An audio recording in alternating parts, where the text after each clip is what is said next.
All the pieces are now ready for assembly. The 4 feet, the 2 legs, and the countertop after I took a grinder and chisel to clean up the bottom of the mounting surfaces. I am all alone today, so I have to figure out a way to get this up all by myself. Although everything is light enough to pick up, they are too big and awkward. My first attempt at getting this up and placed will be to mount the legs and feet to the countertop, then pivot it up into position with the help of a rope and pulley.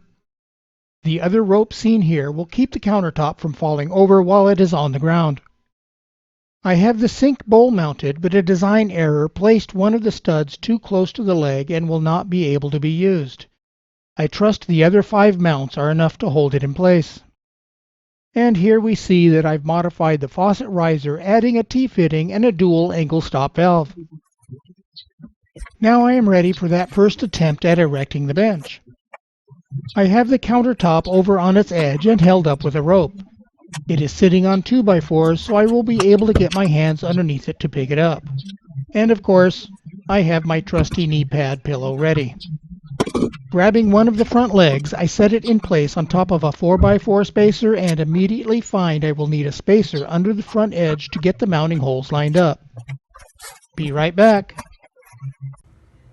Now I have spacers cut and under the leg and can get to installing the carriage bolts. This is actually a moment of truth since this is the first time installing the legs and hope the mounting holes will line up.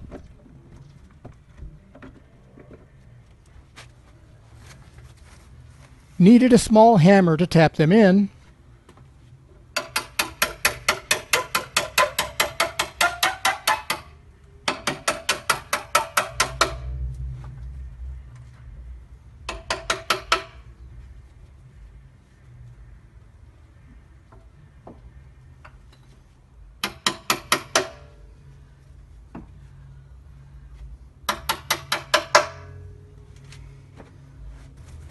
Perfect. Now a large flat washer and wing nut, but the threads on one of the bolts was a bit gummed up and I had to replace it. This is also the first time I installed the feet and found that there was a clearance issue and had to get out the grinder. More on that later.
Now time for the other leg.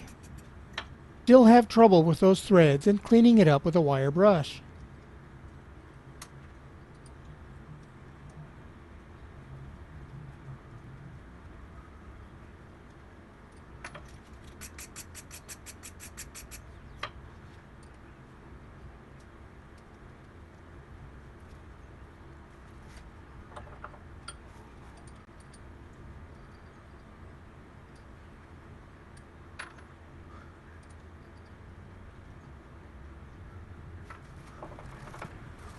And here we see the poor fit of the foot, and I find high spots that need to be ground down. I touch the high spots with the grinder and almost there. Check the other side and need more grinding, but first I will try the other one and it's even worse. A bit more grinding and perfect.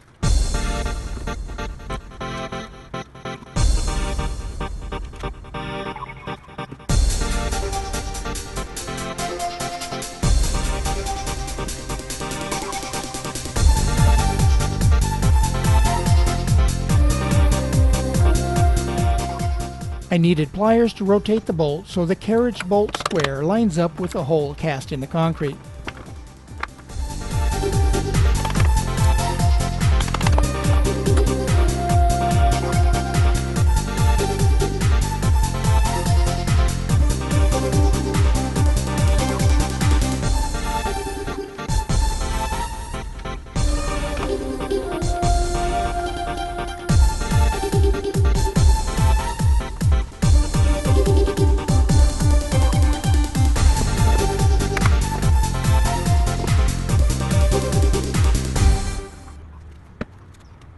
Now with the feet in place, I measure distance to the wall to make sure it is in the correct position to lift it in place. Well, this was video number 5 of 11, and videos 6 through 9 were corrupted or lost, which showed how this method of putting it in place just did not work. I think with 2 people it would have been okay. I took it all apart, put the legs in position on the ground, then hoisted up the countertop and dropped it on top of the legs. Here it is in place, but still connected to my makeshift hoist. I decided to glue the feet to the legs using polyurethane adhesive to make it more stable. That is the yellow streaks that can be seen. And up here is my makeshift hoist. That is a low RPM gear motor and parachute cord that can lift well over 300 pounds. Now the only thing left is to mount the sink, the faucet, and level it out. The concrete pad it is sitting on has a drainage slope away from the building and required the potting bench to be leveled or water would just run off the front of the countertop. I was originally going to have the drain bucket directly under the sink, but later moved it out to the side, leaving storage area available under the sink. I plan on casting a concrete shelf to fit under there. Make sure to subscribe so you get notified when I get it completed and uploaded. I have 2 levels sitting on the surface of the counter. The small yellow level is just to show the bubble is way off, and the larger black one is showing a center bubble after the level was shimmed up. Now I can take my digital angle gauge, zero it on top of the black level, and then place it on the counter to see that it is about 1.5 degrees out of plumb. Now I need to calculate how big of a shim I need to make it level. After thinking about it for a bit, I decided making a spacer is not the best way to level it out. What we see here is a screw jack that I used to lift it up into the level position. Across the center I have a long rod through the legs and a tie strap making sure the legs stay up in position with it jacked up off the ground. The plan: jack it up so it is just a bit above level. Place a plastic sheet underneath the legs. Fill the gap with mortar and then lower it down until it is level again. The plastic is so that the mortar does not adhere to the concrete pad. I cut up a trash bag liner to use as the barrier and slid it as far as back as possible underneath the legs. Again, the purpose of this barrier is to prevent the mortar from adhering to the concrete pad and possibly damaging it when the potting bench is eventually moved. I have 2 methods ready to get the mortar injected under the legs and feet. One is a traditional mortar bag and the other is this repurposed cartridge which I've used with plaster but not with mortar. I do not know if it will squeeze out the mortar since the mortar is much thicker. This is your typical nothing special commercial mortar mix.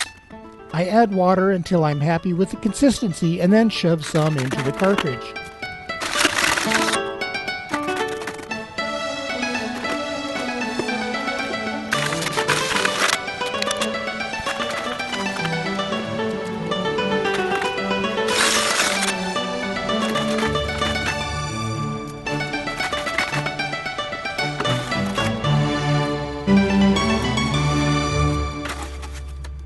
A few pulls of the trigger and looks like it will work out just fine.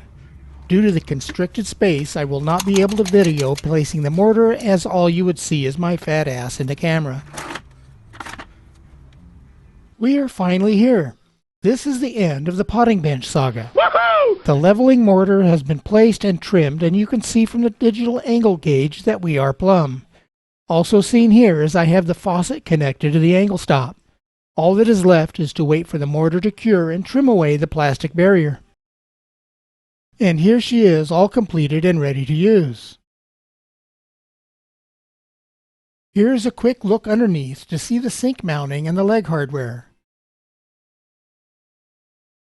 And now a look down at the legs where the mortar was used to level it off. Many of you may be wondering, why do I need a potting bench? And now it is time to see how I use it. This is the first video with my new camera, so I took another shot at the bench while playing with the zoom function. Here is my potting bench in the corner, and zooming in with the camera to get a close-up look at the countertop, and down where the feet locked into the legs. Then over to where the sink drain is directed into the bucket. I did not have an elbow for that drain pipe, so I printed one on my 3D printer. Now to show how to use it for potting in the garden. Just yesterday I happened to find another pine tree seedling, so we're going to transfer that into a pot. This little guy is only 1 inch tall and partially buried in garden debris. Now I have my little pine tree dug out of the ground and getting a pot ready to transfer it to. One of the benefits of the outside sink made of concrete is I don't care if it gets wet or dirty. First thing to do is to fill up the pot with dirt so that the top of the dirt to be transplanted will be below the lip of the pot. I trim a little bit of dirt off, and then since the bottom is not flat, I add a little more dirt on one side of the pot. In it goes, and pack a little bit of dirt around the edges. Note that the dirt I am using is fortified with compost. It is not commercial potting soil. Put it off to the side and fill another pot with dirt. This time we're planting some garlic. These are remnants from a garlic head. Dump a bunch of dirt into the pot and pack it just a little bit. This is so that when watered it does not immediately drain out and soaks into the soil. Now poke a hole in the center of the dirt, find a decent clove, and shove it into the hole and cover it up. Excuse me for just a moment while I get a bit of natural wood chips to cover it. This will inhibit weed invasion and premature drying of the dirt.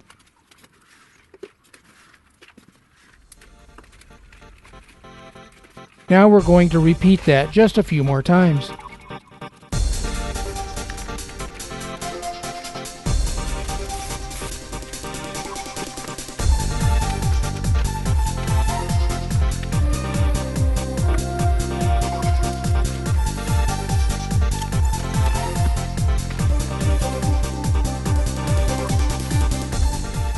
When all done, it is time to clean up the mess.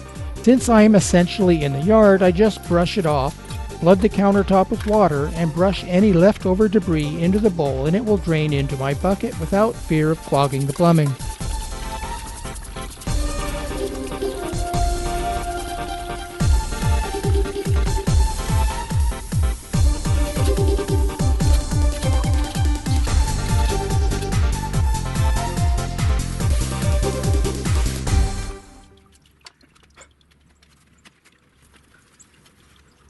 Now I'm off to the grocery store around the corner to pick up a fresh batch of carrots. And here is my little carrot patch. I've got a carrot bucket and a carrot shovel. A few shovels full into the bucket and it is back to the potting bench.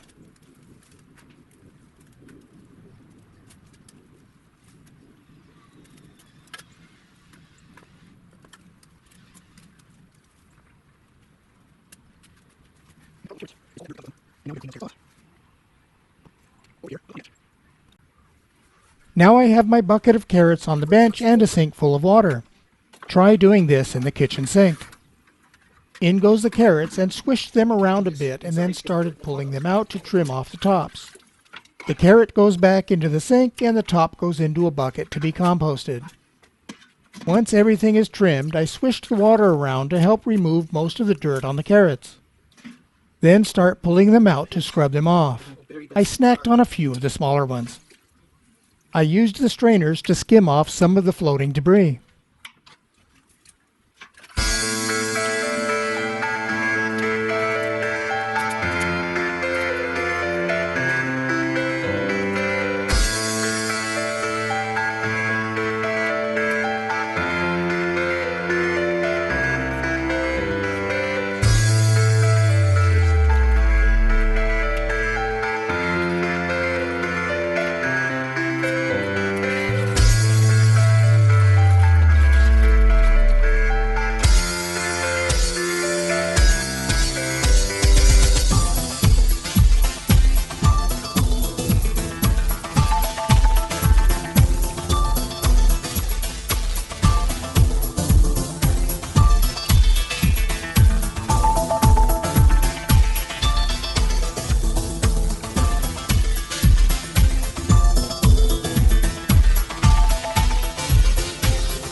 Now that we're all done, look and see how dirty the water is.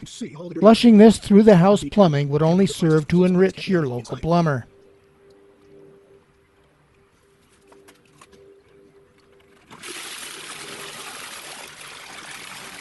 Oh, Oops. no. Bucket overflowed. I transferred some of the water to another bucket so it's easier to pull out of there.